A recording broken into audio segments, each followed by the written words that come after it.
중년이기 때문입니다. 그러고 보니 뭘 해도 아프고 안 해도 아픈 나이가 중년이 아닐까 싶습니다. 예를 들어 일어서면 허리 아프고 앉으면 무릎이 아픕니다. 잠자야 할 땐 안 오고 일어나야 할 땐 잠이 옵니다. 도대체 뭐가 문제일까? 나이가 문제일까? 좀 더 정확히 말하면 나이 들어서 문제랍니다. 그렇다면 왜 우리로 나이 먹게 하시는 걸까요? 실상 하나님이 나이 먹게 하신 것은 아닙니다. 인간이 영혼을 상실했기 때문입니다. 그러나 그럼에도 감사할 것은요, 하나님께서 인간으로 하여금 나이는 먹되 철이 들게 하시는 것입니다. 물론 모든 인간이 철드는 것은 아닌 듯합니다. 세월과 함께 늙어가는 사람이 있는가 하면 세월과 함께 익어가는 사람이 있기 때문입니다. 그렇다면 누가 세월과 함께 익어가는 사람일까요? 성경은 말씀하십니다. 오직 하나님이 함께 하시는 사람입니다. 어쩜 만물도 인생도 진정한 목적은 흘러가는 세월에 있기보다 변해가는 인생에 있지 않나라는 생각입니다. 그리고 그 변화의 주역은 세상도 아니고 시간도 아니며 그 세상과 시간을 주관하시고 변화시키시는 하나님께 있음을 고백합니다. 왜냐하면 시간은 지나고 세월은 흘러서 변할 것 같지만 실상은 하나님의 영이 운행하시고 주장하시기 때문이라는 것입니다. 그에 대한 이유는 태초에 땅이 혼돈하고 공허하며 흑암이 깊음에 있었으나 하나님의 신이 수면에 운행하신다는 표현에서 알 수 있습니다. 하나님이 바꾸시니 질서가 잡히고 만물은 세상이 되고 그리고 하나님이 함께 하시면 그 세상 너머에 천국이 도래케 될 줄 믿어서입니다.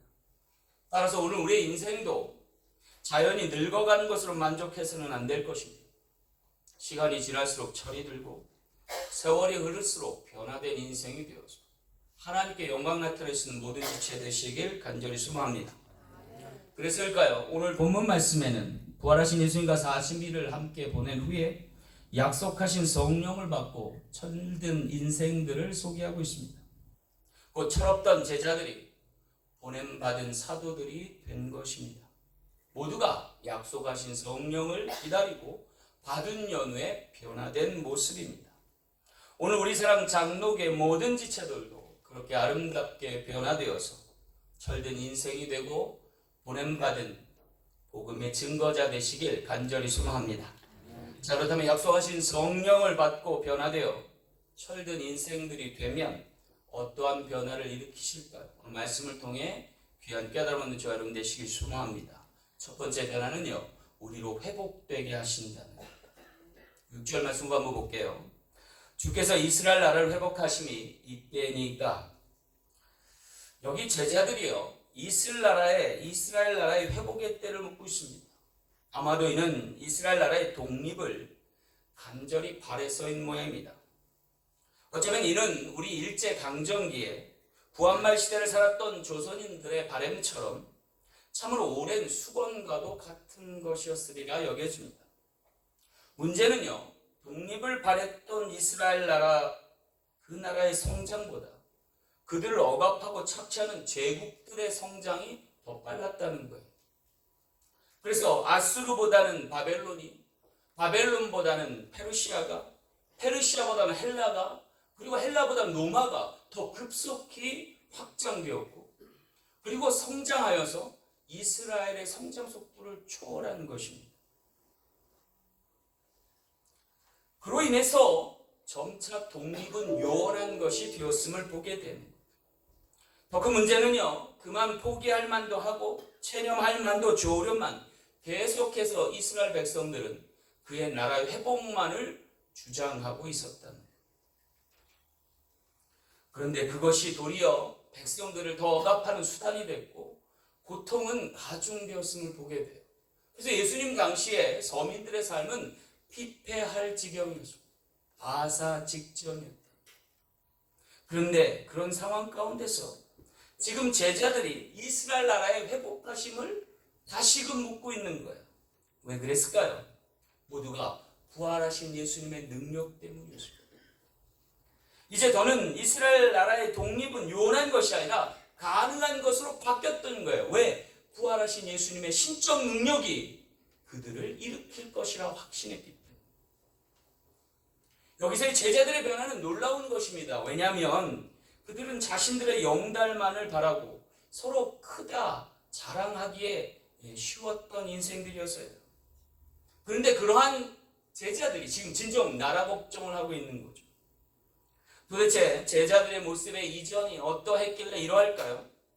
대표적인 경우 베드로를 예를 들면 예수님 체포 당시에 베드로가 검을 빼어서 대제사장 종의 말고의 길을 자른 적이 있어요. 굉장히 혈기 있고 용맹스러웠어요.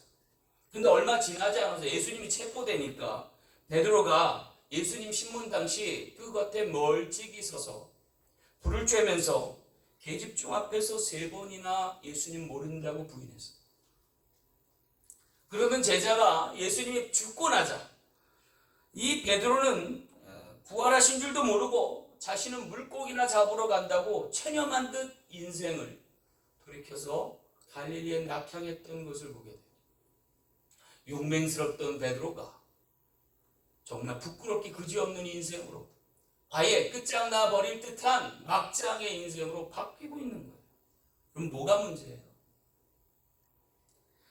하나님 없고 주님 모르는 그리고 성령의 임재 없는 인간은 퇴화할 수밖에 없다. 타락할 수밖에 없다. 반면에 성령께서 임하시고 그리스도를 구주로 고백하고 하나님의 능력을 사모하는 자는 성화될 줄 믿습니다. 인간이 문제가 아닌 거예요. 주의 영이 임하실 때라야 된다는 거예요. 오늘 우리 인생도 마찬가지입니다. 내가 열심을 내고 내가 분발해서 될 일이 아니에요. 오늘 우리의 인생의 변화는 하나님이 함께 하셔야 합니다. 그리고 그 함께 하심의 증거는 예수 그리스도의 이름으로 성령 받을 때입니다. 그 성령을 통해서 진정한 변화를 이룰 수 있는 주님 되시길 간절히 소망합니다. 그럴 때 회복되는 거예요. 하나님 본래 지으신 목적대로 가게 되는 거예요. 여러분 오순절 마가의 다락방에서 사도 베드로를 비롯한 120명의 성도들이 성령을 받으니 어떻게 됐어요? 바로 즉시 그들이 터진 입에서 하나님 나라 천사의 방언이 일어나 세계 열방 가운데 모여있던 많은 사람들에게 복음 전하게 됐고 그로 인해서 3,000명이나 결신하게 됐어요. 그 이후에 5,000명의 성도가 들어왔어요. 10,000명의 교회를 이루고 결국은 주님께서 그들에게 약속하신 너로 하여금 사람 낚는 어부가 되려 하는 말씀의 강령을 이루게 하셨다는 거예요.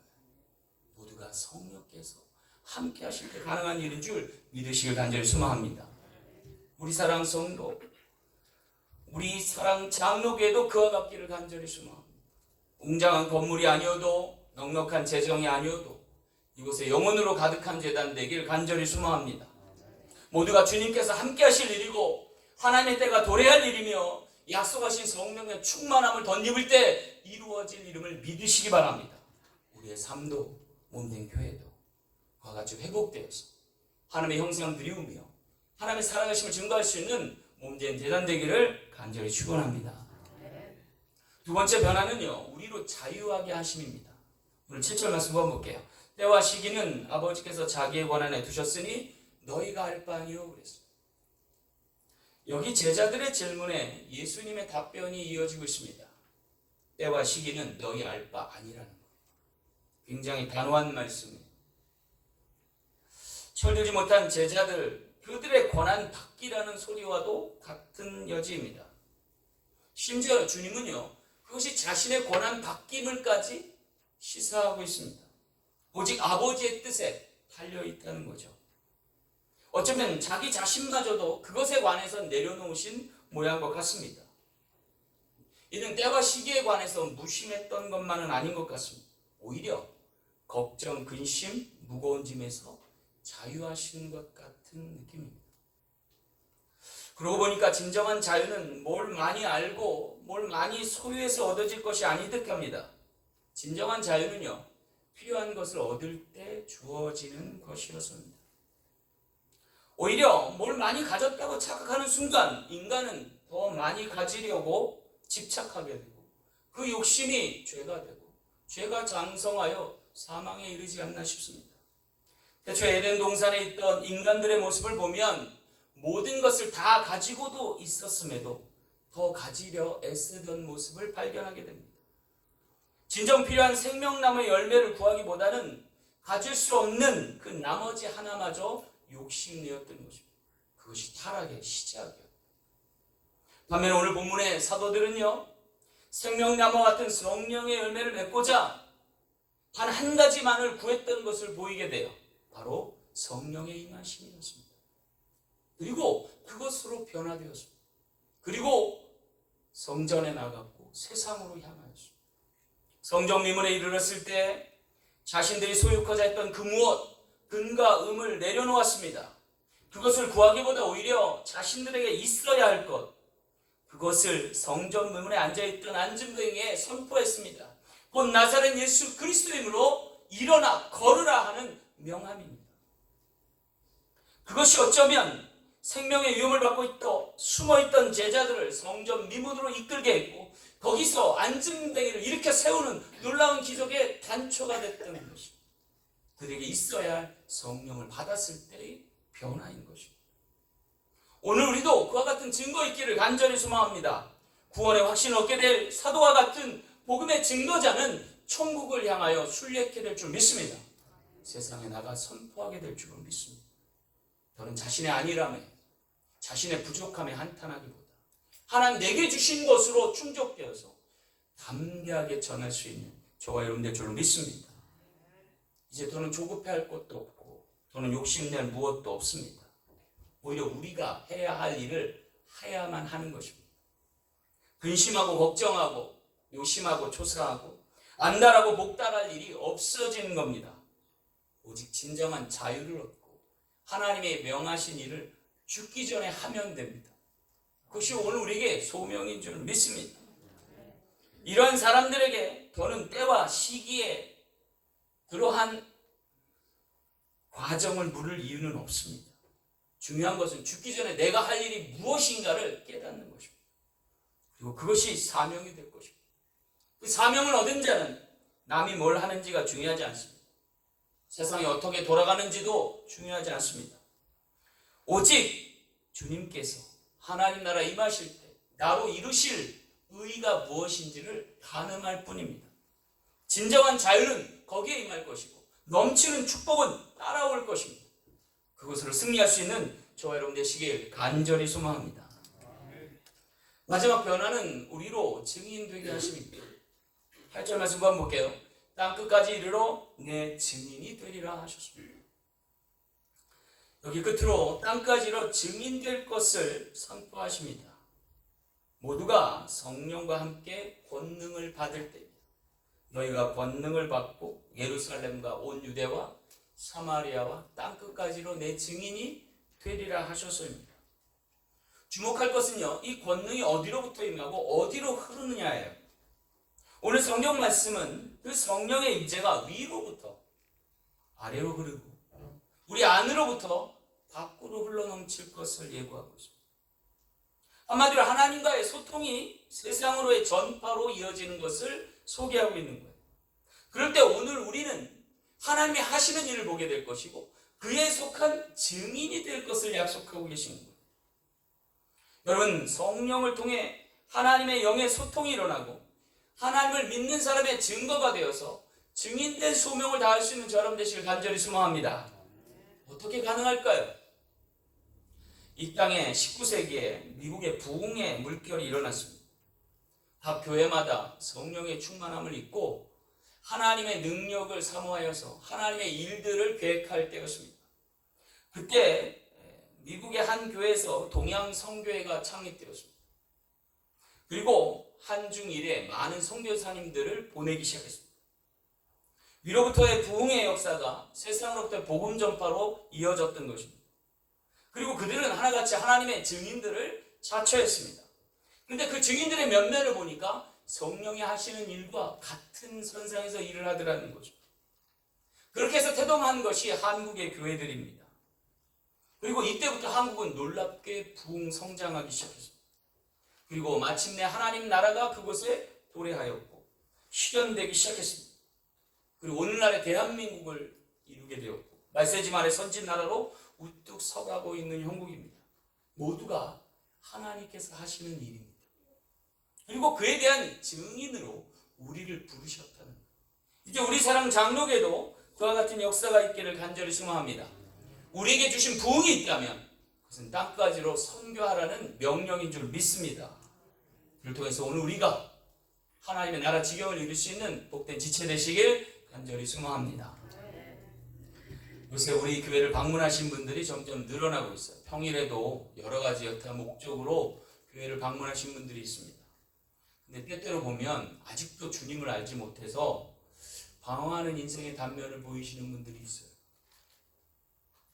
이제 중년에서 노년으로 접어드는 나이신데 여전히 갈 길 몰라 방황하는 모습을 볼 때 굉장히 안타깝습니다. 아마도 보여야 할 것이 보이지 않아서 그런 모양 같고 확신이 서지 않아서 그러시는 것 같습니다. 이유가 도대체 뭘까? 제가 기도해 봤어요. 결론이 한 곳에 도달했습니다. 성령 받지 못해서요. 아직까지 성령을 알지 못해서요. 그러니 바라는 것들의 실상과 보이지 않는 것들의 증거가 나타나지 않는 것입니다. 나타나지 않으니 확신할 수 없고 확신할 수 없으니 기대할 것이 없고 기대할 것이 없으니 기도할 일도 없으며 기도할 이유가 없으니 기다릴 여유조차 없어서라는 결론에 이르게 됐습니다. 반면에 우리 인생에 신학으로 새어차 가기 전에 아니 죽음이 이르기 전에 성령이 임하시면 어떻게 될까요? 모르긴 해도 세상이 감당할 수 없는 사람 될 줄로 믿습니다. 약발을 받게 되어 구약과 신약의 약을 받아서 놀랍게 변하게 될 줄 믿습니다. 어쩌면 그로 인해서 우리의 인생은 간증할 일들이 넘쳐날 것입니다. 진정한 자유와 넘치는 축복을 받게 될 것입니다. 그리고 마침내 오늘 본문의 사도들처럼 복음의 증인이 되어 세계 선교의 주역이 될 줄로 믿습니다. 주님은 자신이 길이요 진리요 생명이라 하셨습니다. 주님으로 인해서 우리는 그 길로 가면 되고요. 그곳에 서면 됩니다. 그리고 생명을 잉태하고 나오면 됩니다. 그 길로 갈 때 우리의 인생은 수월해질 것이며 우리가 진리에 서면 확실해질 겁니다. 그리고 그의 생명으로 나오면 풍성해질 줄로 믿습니다. 예루살렘에서 시작된 이 여정은 온 유대와 사마리아와 땅까지로 오늘 여기에 도착합니다. 그리고 다시금 세계로 퍼져나갈 줄 믿습니다. 우리 사랑 장로교회가 그 믿음의 현장이 되길 원합니다. 그리고 이곳에 임하실 하나님의 나라가 땅끝까지 도래케 될 줄 믿습니다. 저와 여러분이 증인되어서 하나님의 이 사역에 친히 동참할 수 있는 귀한 여정 되시길 간절히 소망합니다. 그럴 때 진정한 자유와 넘치는 축복으로 하나님의 살아계심을 확신하고 복음 전파에 앞장설 수 있는 모든 지체될 줄 믿고 승리하는 인생 되시길 간절히 소망합니다. 말씀을 맺겠습니다. 중국에 모죽이라고 하는 대나무가 있습니다. 이 대나무의 특징 중 하나가 뭐냐면 처음 5년 동안은 자라지 않는다는 거예요. 겨우 싹을 틔운다는 거죠. 근데 5년이 지나고 나면 이 자라난 싹에서 도단한 싹에서 하루에만 수십 센치씩 큰답니다. 그래서 2달 정도에 30m까지 솟구쳐 오른다는 거예요. 아, 여러분 이거 믿어집니까? 5년 동안 안 자라던 나무가 2달 사이에 30m까지 솟구쳐 오른다는 거예요. 도대체 어떤 일인가 학자들이 연구해 봤답니다. 그랬더니 5년 동안 이 나무가 뭘 했냐면 뿌리 내리고 있었다. 아주 깊게, 아주 넓게, 단단하게 뿌리 내린다. 뿌리가 다 내려진 연후에 자라기 시작한다는 거예요. 그 연후에는 하루에도 수십 센치, 2달에 30m 이르도록 폭풍 성장한다는 거예요. 할렐루야. 근데 여러분, 우리 교회가 딱 그래요. 믿어지십니까? 우리 교회 5년 됐잖아요, 개척한 지. 5년 동안 자라지 않는 거예요. 성장하지 않는 거예요. 미치고 환장하는 줄 알았어요. 제자리에요, 계속. 그래서 내가 하나님 뭐 하시는지 모르겠어요. 그리고 불평한 적이 있어요. 하나님은 일하시더라. 이거 작년부터 하나님이 키우시는데 작년 여기 20명 남짓 앉아 있었어요. 근데 요새 한 60명까지 자라났어요. 할렐루야. 3배 성장하셨어요. 근데 이제 시작이라는 거예요. 할렐루야. 30배도 되고 60배도 되고 100배도 될 줄 믿습니다. 그것은 하나님이 하실 일. 우리는 증인될 뿐. 기대하십시오. 우리 기도하십시오. 기다리십시오. 하나님이 어떻게 하시는지 두고 보십시다. 그리고 증거합시다. 전파할 때 놀라운 역사 이룰 줄 믿습니다. 문제는 우리가 어떻게 성장할 것인가입니다. 성장은 우리의 몫이 아니라 성령이 하실 일입니다. 우리는 지켜볼 일입니다. 그리고 오늘 우리로 감당케 하실 일을 따르면 될 일입니다. 나의 힘과 능으로 되어질 일 아닙니다. 성령께서 우리로 지속할 일이십니다. 하나님께 주시는 힘과 능으로 함께 할 줄로 믿습니다. 오늘 우리의 제한된 능력을 벗어나 하나님의 하시는 일을 목도할 수 있는 저와 여러분 되시길 간절히 소망합니다. 절로 이루어지는 역사로 인하여 탄성이 자아질 것입니다. 하나님의 이루실 일들로 인하여 감사와 찬송이 올려질 것입니다. 그래서 우리 사랑 장국의 부흥은 하나님의 하심을 보게 되는 놀라운 역사가 될 줄 믿습니다. 선을 행하십시오. 낙심하지 마십시오. 때가 이름에 거둘 줄 믿습니다. 때와 시기는 우리의 알 바 아니요 우리의 구할 바요 따를 일임을 기억합시다. 우리는 부활의 목격자가 되고 성령의 임재의 초소가 되며 세계 열방과 땅까지로 복음 증인될 수 있는 거룩한 지체된 줄 믿습니다. 진정한 자유는 넘치는 축복은 거기에서 비롯된 줄 믿습니다. 우리 모두 주님의 주신 이 명함을 약속을 믿고 따라서 승리의 주역 될 수 있는 모든 지체 되시길 간절히 소망합니다. 기도하겠습니다. 참 좋으신 아버지 하나님, 하나님의 하시는 일을 보이시옵소서. 우리 모두가 증인 되겠습니다. 그리고 그 묵묵한 일들을 감당할 수 있는 지혜와 명철을 더하여 주옵시고 성령의 능력을 더하여 주옵소서. 감사드리며 걸어가시 예수님 이름으로 간절히 축복하며 기도하옵나이다. 아멘.